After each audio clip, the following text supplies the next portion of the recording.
কোনো জিনিসের ক্রয় মূল্য বিক্রয় মূল্যের 5/4 হলে শতকরা লাভের হার কত?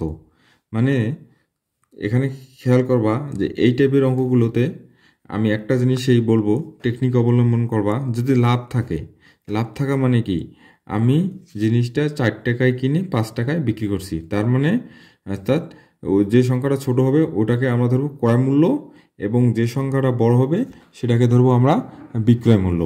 তাহলে আমরা উত্তরটা পেয়ে যাব। তাহলে বিক্রয় মূল্য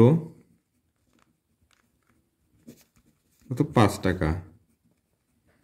ক্রয় মূল্য 4 টাকা। তাহলে লাভ 1 টাকা। এখন আমাদের শতকরা কত লাভ হয়? তাহলে দেখো, আমাদের যে 1 টাকা লাভ হয়, কত টাকায় 1 টাকা লাভ হয়? ক্রয় মূল্য কত টাকা ছিল? 4 টাকা। তাহলে ক্রয় মূল্য 4 টাকায় লাভ হয় 1 টাকা। 1 টাকায় লাভ হয় কম, কম হলে ভাগ, শতকরা মানে 100।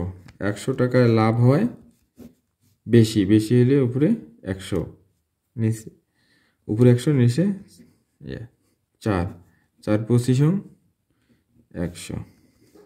তাহলে হচ্ছে 25 টাকা। তাহলে উত্তর লেখার সময় লিখবো আমরা উত্তর লাভ 25%।